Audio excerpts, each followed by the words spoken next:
Corona virus महामारी के खिलाफ जारी जंग में भारत सरकार के द्वारा लॉकडाउन को बढ़ा दिया गया है। अब देश में 3 मई तक लॉकडाउन रहेगा। पीएम नरेंद्र मोदी के ऐलान के बाद बुधवार को केंद्रीय गृह मंत्रालय की ओर से लॉकडाउन 2.0 को लेकर गाइडलाइंस जारी की गई। इन गाइडलाइंस में कृषि सेक्टर को छूट देने की बात है।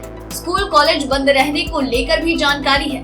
लॉकडाउन 2.0 में सरकार की ओर से किन मुद्दों की जानकारी दी है, आइए एक नजर डालें। पहला सवाल, 3 मई तक क्या बंद रहेगा? क्षेत्रीय और अंतर्राष्ट्रीय विमान सेवा पूरी तरह से बंद, सिर्फ सुरक्षा और कार्गो विमान को इजाजत।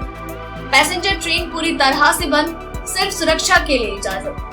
बस सर्विस बंद, मेट्रो सर्विस बंद, एक जिले से दूसरे जिले में जाना, एक राज्य से दूसरे राज्य में जाने पर रोक, सिर्फ मेडिकल मामलों में कुछ विशेष छूट। स्कूल, कॉलेज, कोचिंग सेंटर बंद रहेंगे। सभी औद्योगिक गतिविधियां बंद रहेंगी। होटल से जुड़ी सभी सर्विस बंद रहेंगी। सिर्फ क्वारंटीन वाली सुविधाएं जारी रहेंगी। Taxi, cab, auto rickshaw, cycle rickshaw पर रोक। Cinema hall, mall, shopping complex, gym, sports complex, swimming pool, theatre, bar बंद रहेंगे। सामाजिक, धार्मिक, राजनीतिक, मनोरंजन, खेल, शिक्षा से जुड़े किसी भी सार्वजनिक कार्य को मंजूरी नहीं। सभी धार्मिक स्थल बंद रहेंगे, यानी मंदिर, मस्जिद, चर्च, गिरजाघर सब पहले की तरह ही बंद रहेंगे। अंतिम संस्कार के दौरान 20 से ज्यादा लोगों की मौजूदगी पर रोक। दूसरा सवाल, लॉकडाउन के दौरान क्या खुला रहेगा?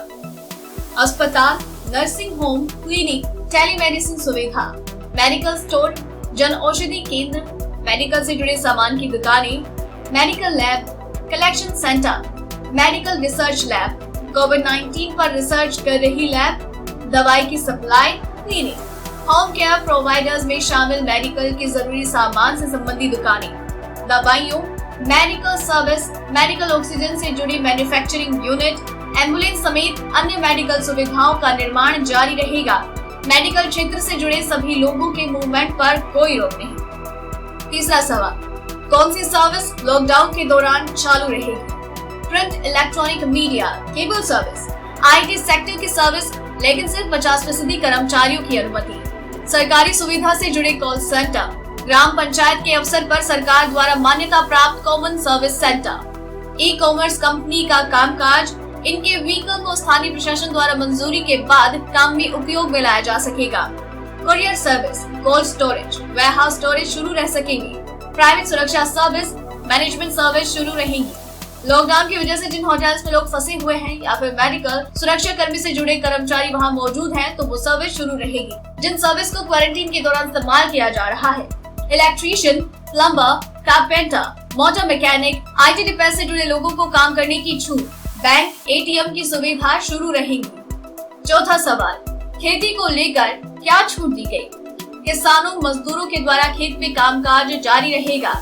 जो एजेंसियां खेती से जुड़े प्रोडक्ट MSP को लेकर काम कर रही है, वो चालू रहेंगी। केंद्र सरकार, राज्य सरकार या APMC के अंतर्गत आने वाली मंडी खुली रहेंगी। खेती में काम आने वाली मशीन की दुकानें, स्पेयर पार्ट्स की दुकान खुली रहेंगी। फर्टिलाइजर, बीज की दुकानें, प्रोडक्शन और सप्लाई जारी रहेगी। फसल कटाई से जुड़ी मशीनों को एक राज्य से दूसरे राज्य में जाने की इजाजत। मछली पालन से जुड़ी चेन, सेल, मार्केटिंग, हार्वेस्टिंग की सुविधा जारी।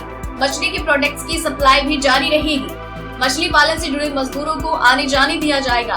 चाय, कॉफी, रबर का प्लांटेशन जारी रहेगा, लेकिन 50% तक ही कर्मचारी को इजाजत होगी। चाय, कॉफी, रबर की सप्लाई, सेल को मंजूरी। दूध की सप्लाई, डिस्ट्रीब्यूशन को मंजूरी, मिल्क प्लांट सप्लाई कर सकेंगे। मुर्गी पालन को मंजूरी, गौशाला की सुविधा जारी रहेगी।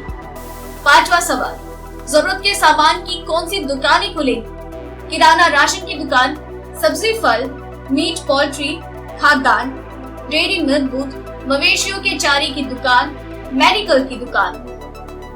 छठा सवाल, लॉकडाउन के दौरान किस तरह की पाबंदियां? दफ्तर, सार्वजनिक स्थानों पर मास्क पहनना, चेहरा ढकना अनिवार्य।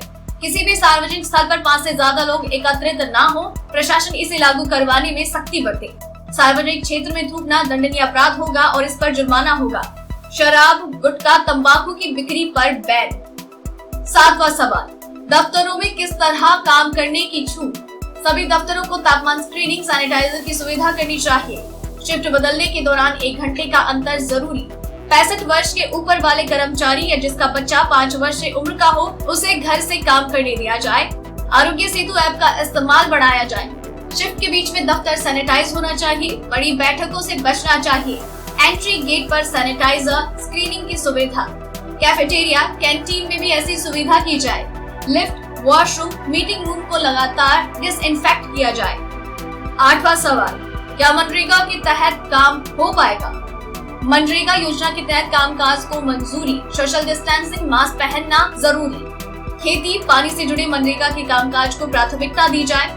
मनरेगा के काम के साथ केंद्र राज्य की अन्य पानी खेती से जुड़ी योजनाओं पर भी काम किया जा सकता है। 9वां सवाल, क्या कोई लॉकडाउन में बाहर वाहन लेकर जा सकता है?